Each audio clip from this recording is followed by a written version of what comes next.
The easiest level of condition in the game. Okay. 2, 3, 4.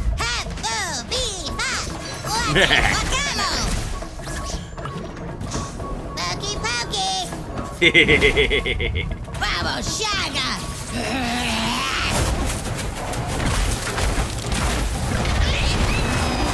Okay, that was pretty good. That was pretty good. 4 mana, 6/5. When I level up, grant the strongest enemy vulnerable, and he's quick attack and overwhelm. Round in, if I've seen you start the round with the attack token, transform me back into Gnar. Okay. Alright. That's exactly what Gnar should do. He should be going back and forth. So this is our first champion that turns back into its level 1 form, and then turns into its bigger form. Anyway. Alright, so on one hand, we have Gnar as a 4 mana, 3/3 quick attack that creates and reduces the cost of Poke Sticks. And then on his other side, he's just a big beat sticker. So at round in on your attack turn, he transforms. He'll stay transformed during your opponent's turn. The turn will pass back to you. And at the end of that round, because it's your attack round, he'll transform back into Gnar. Okay, that's fine. I like this. This seems like really good design. Nakotacho. Chief Nakotak. 3 mana, 3/3. When an ally transform, fully heal it and grant it +1/+1. What? Narboga. What? Sugar. Flap, flap, flap. Yay! Wait, Gnar's gonna keep getting bigger and bigger then. Because every time it transforms, it does that.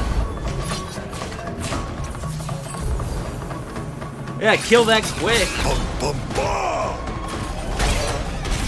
You are no longer a kobold, friend. They'll never know what hit him. Oh, that was a deal 1 and stun, it looks like. Ramhorg!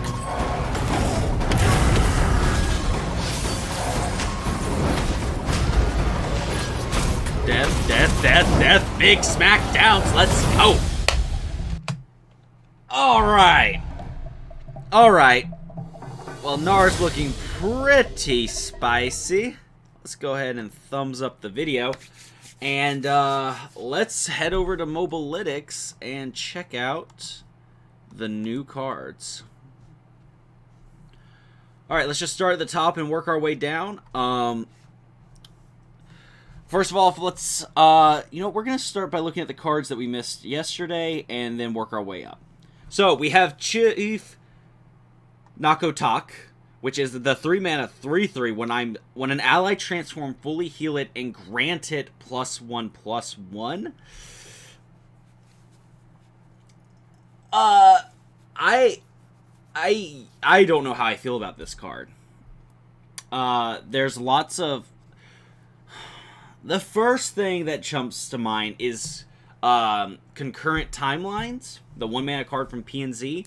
Whenever you play your first follower each round, you transform it into a different follower of the same cost. So so the first time he would read, the first creature you play each round, grant it +1/+1, which I personally think is really good. There's also the 4 mana unit. Ooh, sorry. Ooh. The 4 mana unit that transforms a follower into a random 5 cost unit. Also really good. But no, I think that this is an incredibly powerful card with Gnar alone. With Gnar alone transforming back and forth, Gnar's going to be a... Wait a minute. A 4th... What? No, he's a 3... Oh, they've already changed him. Okay, so when this video came out, they originally had Gnar as a 4 mana 3/3 quick attack. He's now a 4 mana 4/3 quick attack. He's already gotten a buff. Okay, so he's going to be a 4/3 quick attack that you deal damage with, and at round end, he's going to transform into a 6/5. That's going to get fully healed and become a 7/6. Then at the start of your... And then you're going to have the attack token with him during the round after that. He's going to transform back into Nara, but he'll be, instead of a 5-4, he'll become a 6-5. This card alone makes Nara an entire win condition. Like, flippity floppity, watch my Nara stompity. Like, it's going to be hilarious. Okay, moving on from the Chief. Oh, it's so dumb, though. Okay. I'm good. Moving on. We got Bitey Lizard. Round in, if you've damaged the enemy Nexus this round, transform me into a Lava Lizard. It's a 2-mana 1-2 that becomes a 2-mana 3-4.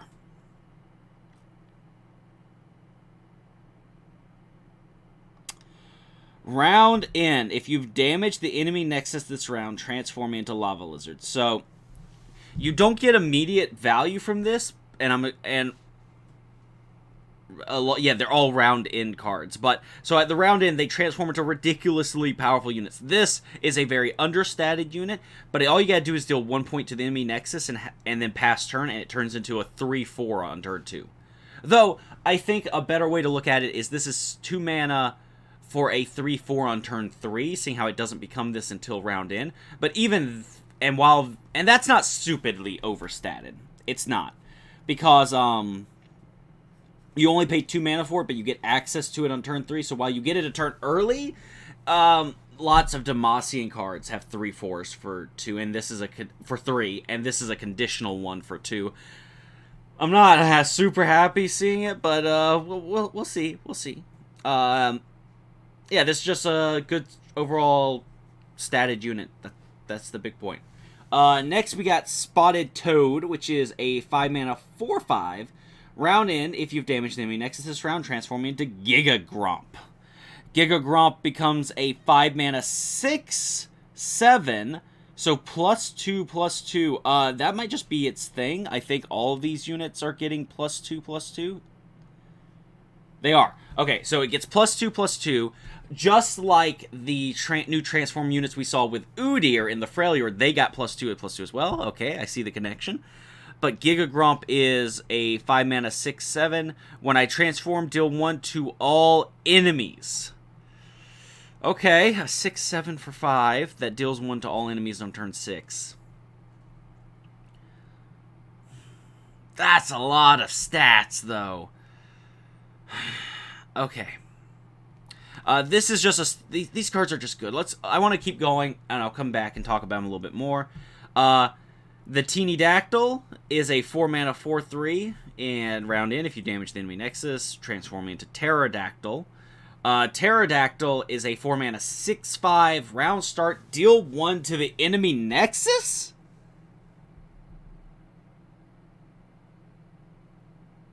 Wait a minute. It's a 4-mana 6/5. Oh. Hold up. City Breaker is a 4-mana 1/5. Round start, deal 1 to the enemy Nexus.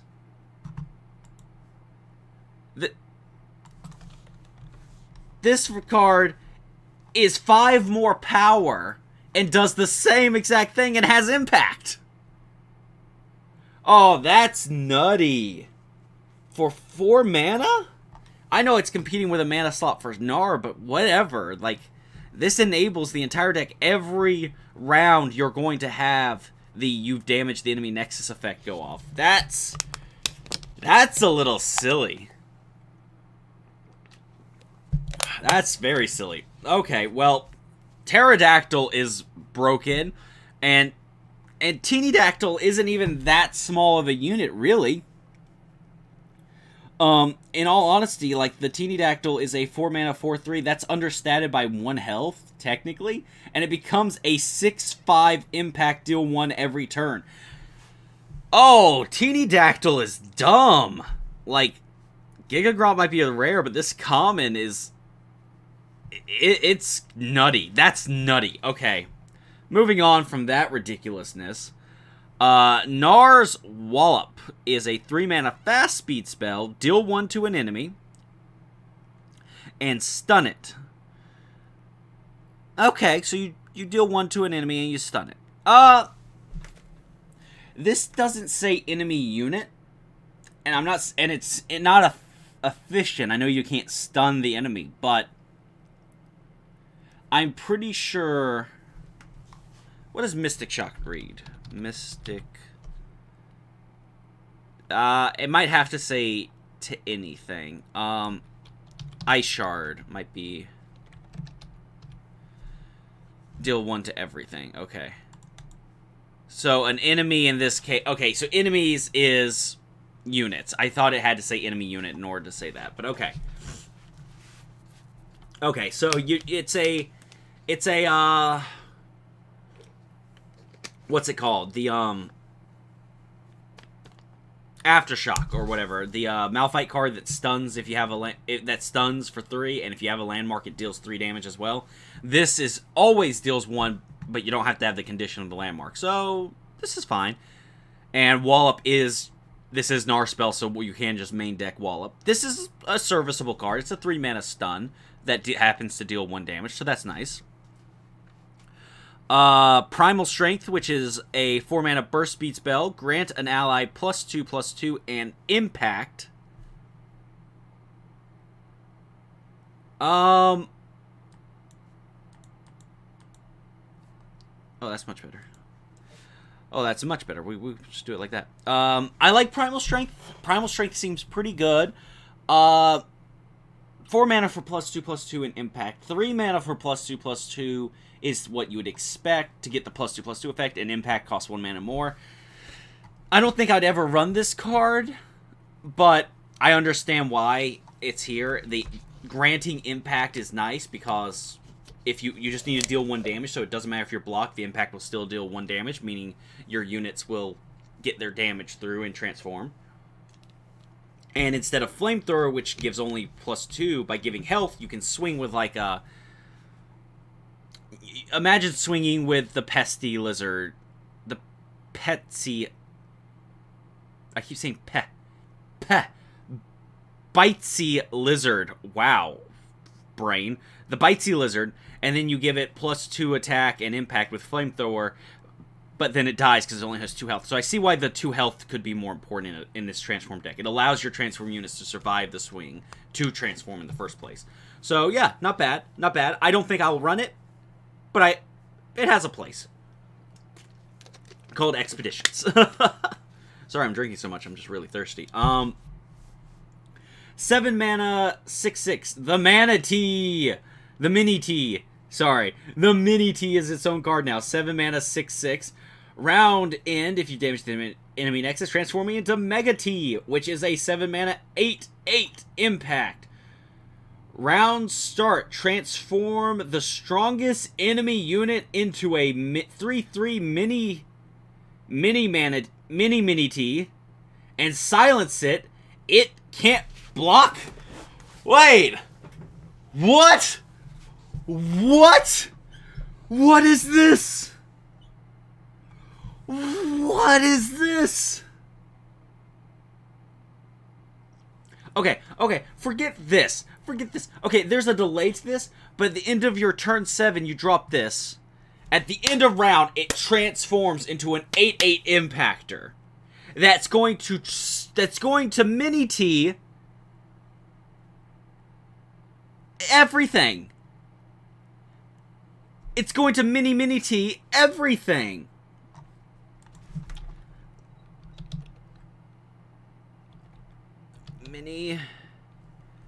It's gonna Minimorph. Round start, Minimorph the... Wait, did it say the strongest? Transform the strongest enemy into a 3/3 Mini-T and silence it. And it adds it can't block. Not till the end of round. Not till you know the round start. No, it's just your Aurelian Soul is on the field. Oh, that's neat. Mini-T, actually. Did you know? That is stupid. I don't like that. Well, I'm gonna love to use it. I'm gonna run it as a 3-of. I don't care. This alone shuts down so many decks. Oh my goodness gracious. Okay.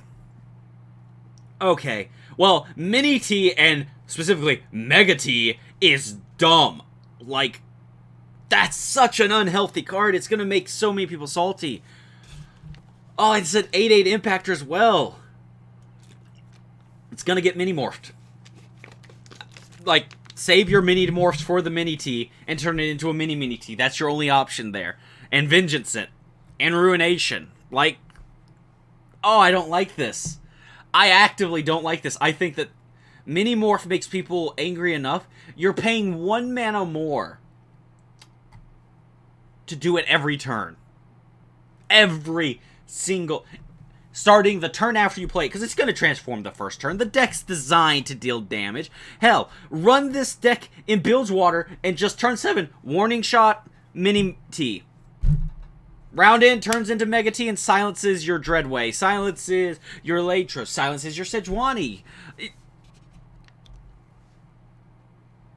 It's going to take your strongest unit and make it worthless. I don't like this. It's so strong. It's such a strong card. And you'll just have to be aware of it. And regrettably, this card is so strong. It fits into not only this Gnar transform archetype, which it is. This is Gnar's archetype. Gnar Udyr is what they want you to do. Though I do think that there might be a place for P&Z with this. But even so, they want this to be the Gnar archetype. Gnar is the transform champion. It transforms into level 1, then to level 2, and back again. Rinse and repeat. But this card is standalone great. There is no deck in the game that could not run this card if it didn't want to. As long as you're in Bandle City, which is already a flex archetype. Imagine playing against Ari Kennen, and just late game, when, if you manage to stop them, they drop this bombshell, and it starts shutting down your board one by one. There's nothing you can do about that. God forbid you cheat it out early. Like, you use cost reduction cards like the Green Glade Lookout and whatnot. Dropping this on turn 6 or turn 5 is just devastating. Okay, this is probably one of the most powerful epics I've seen. This is one of the most powerful cards in the entirety of this entire patch. This Mega T is probably one of the most powerful, bar none. I've held up on it enough. I'm gonna move on before I have an aneurysm about it. It scares me though. I don't think it's a healthy card. We'll just have to see. Oh, it's so dumb. But anyway, Gnar is like we said, is a 4-mana 4/3, while in the video it did say it was a 3/3. They apparently buffed it so that it can keep the pattern. All transform units get +2/+2, so if Mega Gnar is a 6/5, that means Gnar had to be a 4/3. So, on his own, he's not actually too bad. It's a powerful unit, don't get me wrong. The create a pokey stick in hand is really valuable. The transform is really good. It gives you a nice beat stick guy for a turn, which means you're going to overwhelm quick attack with a 6/5. Which means that you're going to deal damage, which means any transform units you play that turn are going to transform. And then he's going to transform back. And getting the 2 health, say Nara took 1 point of damage, right? So he went down to being a 4/2, then he transformed into a 6/4. When he transforms back, he's fully healed in a way, so that's nice. That's a nice buff. But what makes it stupid is with the Chief here. The Chief is going to keep giving Gnar +1/+1, which is what's going to make this spiral out of control really quickly. And you're going to have to you're not going to outdamage it. If the Chief sticks on the field for a few turns of Gnar flipping back and forth, you're not going to outdamage it. Because it's quick attack, and it's healing every time it transforms. That's ridiculous. You're going to have to venge it. I see now why all these health buffs that they're giving with, like, even Udyr getting +1/+1 for every stance you've played in hand and whatnot. Galio having his ridiculously high HP total. I see why they buffed Vengeance last patch now, because these units are going to be big. Mid-range is going to be really strong this patch, and so control decks that run 3 of Vengeance, 2 of Ruination is going to be a threat to these decks, so it's a good thing that they buff Vengeance. What else? It's just, really, though, I actually don't mind these too much. I think the Chief is a good card. It's a 3-mana 3/3 that buffs the other units in your deck. I don't think that that's a problem. The fully heals is strong, and I think it has a little too high of a stat line. I'd prefer a 3-mana 3/2. But that's debating semantics at that point. I don't think that this is inherently a bad card. I think it synergizes stupidly strong with Nara, but there's nothing wrong with having your synergies, right? The 2 cards that I actively have a problem with, though, is the Pterodactyl, I think, is way too overstated. Way too overstated. I think that... Oh gosh, like, what would I even do with this? I'd either make it a 5-mana... I think a 5-mana 4/3 that does this would be totally fair, if I'm being completely honest. A 5-mana 4/3 that becomes a 5-mana 6/5, round start, deal 1 to everything, that might be too much of a nerf. But lose 1 power, something. It's just... It's too healthy for what it does. Maybe it's not too healthy. Maybe it's not. But you're already running the Chief, so I don't see why nerfing the stats would be too bad, because it's already going to get +1/+1 and fully healed. This is a powerhouse card. You're going to have to keep a lookout for it and kill it when it plays, because this thing can run away. This is 4 mana for a 6/5. With the Chief on the field, that's 4 mana for a 7/6, deal 1 every turn impact. But the biggest offender, even more than the Pterodactyl, is this Mini T. The Mega T is just so dumb. People are salty enough with the Minimorph as it is because it permanently silences champions. And this just does it every turn at round start. Oh.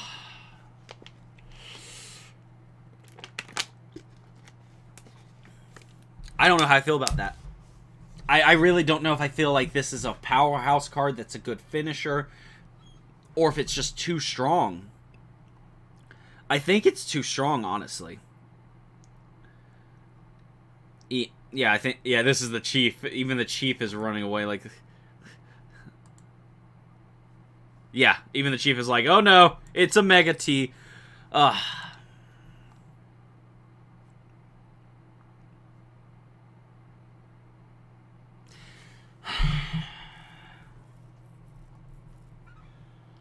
Yeah, I'm just delaying at this point. I keep going back to the Mega T. Like, Lightning Round. Chief is good for the archetype. There's nothing to complain about. Lava Lizard is fine. I don't mind that. It's a high-statted unit, but you know what? You need a couple of those for the deck. The Giga Gromp is totally serviceable. High-statted, but, you know, it's a 5-mana unit, and that's fine. Pterodactyl is overstated for what it does. Its ability isn't a problem. It's the fact that it's so much stronger than City Breaker at the same rarity. Its base form is stronger than City Breaker. I know it has to transform before it gets the effect, but that's not an issue in this region, okay? Nara's Wallop is fine. I'm probably not going to run it, but it's a champ spell, so sometimes it's nice to have a stun. Primal Strength, again, is fine. I just don't think it will make it the cut into the deck.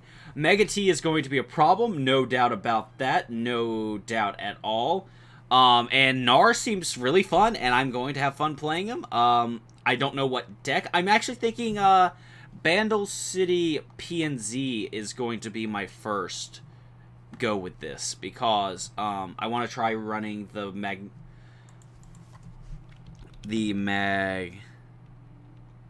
Hold up. What is it?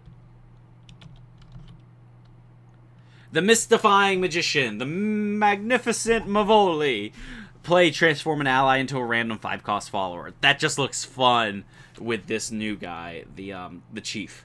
And I'm going to build a Chief transform deck using these cards and PNZ as well.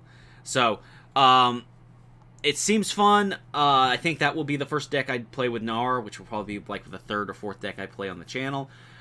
But no, those are my thoughts. I'm sorry I got caught up on this Mega T. Like, if you guys disagree at all, if you think that I'm completely overacting, please leave a comment down below and explain why. If you agree with me, please state the reasons down below as well. I would love to get some comments going discussing these cards, because the Pterodactyl and the Mega T in particular, I think, are going to be problem children. Nara's fine. Even with the busted stats it can get with Chief on the field, I think Nara is a fun, interesting design. These two right here give me pause. If you agree, let me know down below. If you disagree, also let me know. Thank you guys so much for watching to the end, if indeed you still are. Thank you so much, and I will see you tomorrow, where I will be posting my first video of my Lost Ark series. I started playing yesterday. I recorded my beginning footage and character creation, so you have that to look forward to tomorrow. Thank you guys so much, and I will see you in the next video.